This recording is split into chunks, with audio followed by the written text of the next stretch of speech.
So I'm happy to be here with Randall Sheets today. We just spent a bunch of hours doing some recording, and let's talk about that for a minute, because you played these pieces Friday afternoon at National City Christian Church in a program of French favorites, which came off extremely well, I might add, since I enjoyed it in person.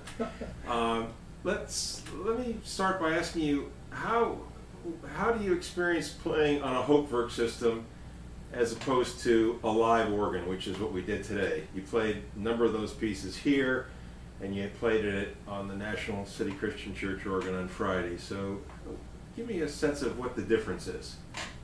Well, I think that both are just a great joy. I mean, we've just had a ball today with these organs recording. Now, obviously playing in a big room with a great organ like National City Christian Church is a thrill. But as you know, this afternoon, we just finished recording the Gigue Toccata in B minor, and I felt like it was as much fun and as thrilling to play on this organ today as it was to play in National City. Mm-hmm. I mean, the sense is you are in the cathedral or the church or the room that the organ is in that you're playing. Mm-hmm. So you introduced me to Hauptwerk, what, about 3 or 4 years ago, I think. About 4 years ago, was my first experience, and of course you remember that day I sat down and played a few chords. I think it might have been a Silbermann. Yeah, it was the Marienkirche Silbermann. And my eyes just kept got wider and wider and wider because I couldn't believe what I was hearing. How could this be coming out of an electronic, quote, electronic instrument, right? Right, right. So if you've never experienced Hauptwerk, it is truly an eye-opener. Mm. And you're the perfect sort of test case for this, because having spent 25 years playing at Arlington National Cemetery on the molar in the Old Post Chapel and many pipe organs around town, up to that point you had not experienced the Hauptwerk organ. Exactly, right. And I remember that day when a crazy individual named Kevin Sterling approached you at the monastery on Quincy Street, the Franciscan monastery, and invited you to come try the Hauptwerk installation here at Sterling Organ House. And the most amazing thing for me is that you actually accepted the invitation. From a stranger. From a stranger. At that point, a stranger. Yeah. And, well, you were so enthusiastic after the program. I mm-hmm. thought there must be something going on here. Well, I hoped that my enthusiasm would be catching, but I really feared that it would define me as a kook. So, so it's to your credit that you were adventurous enough to take up the invitation. But I'll never forget the day that you came here, and I had the Marienkirche, the small Marienkirche Rotha set up, and you sat down and you were playing a Bach fugue in G minor, if I'm mm-hmm. correct.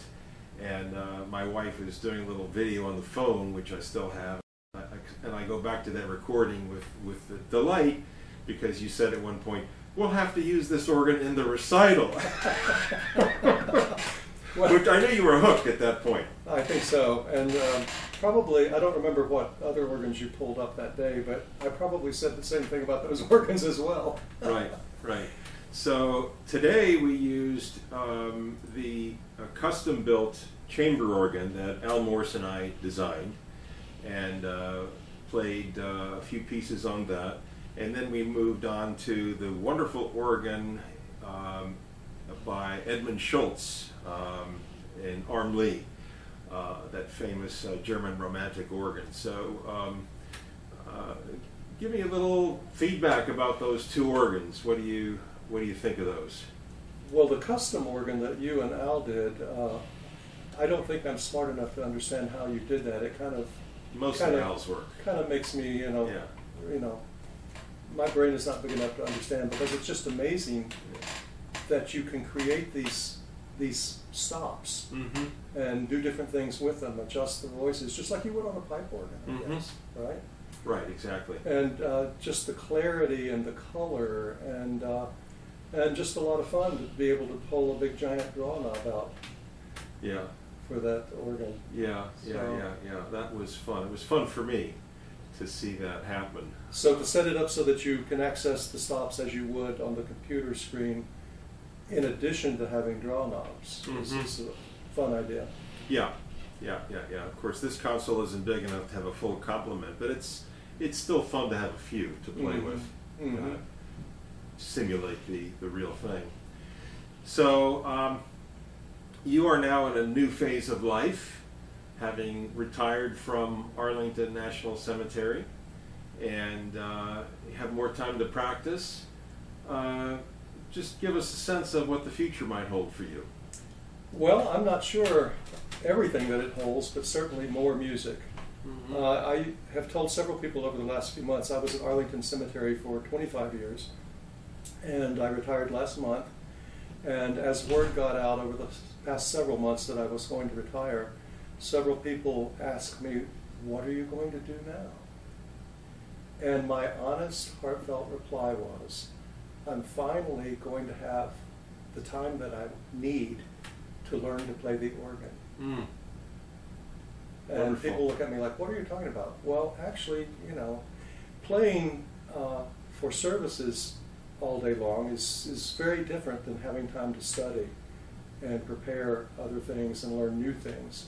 And as much as I enjoyed being able to have a career playing the organ, there's a lot that I want to do now that I have not had time to do. Well, you had 2 church jobs in addition to the... Right, and then of course the trumpet and organ duo with Right. Chuck Seipp. We've been traveling the country for the last 5 years Right. with something like 110 concerts in 24 states. So it's been a busy 5 or 6 years. I would say. But traveling to play concerts now will be a lot more fun when you haven't worked 8 hours and commuted 2.5 hours. Yeah, for sure. So yeah, I'm just looking forward to the joy of being able to spend more time with music. Awesome. And when is your next engagement with Chuck? When is my next engagement with Chuck? We have a concert in 2 weeks, another one 2 weeks after that, and the big fall tour is in November. We play 5 concerts in Georgia, Florida, North Carolina, and I may be missing one, but it's 5 concerts in 12 days. Awesome. So it's fun to get out on the road and see different churches, and honestly that's been a big part of, I think, my education and improving, is just getting the chance to play so many different organs, and you see the good and the bad. And it makes you appreciate the really good even more. Absolutely. And just the ability to adapt, to go into an organ that has very minimal memory level and general pistons, and you still have to create a concert out of that. So I don't remember who said it, but there was one very famous organist who said the true test of a great organist is the ability to create music on a bad instrument.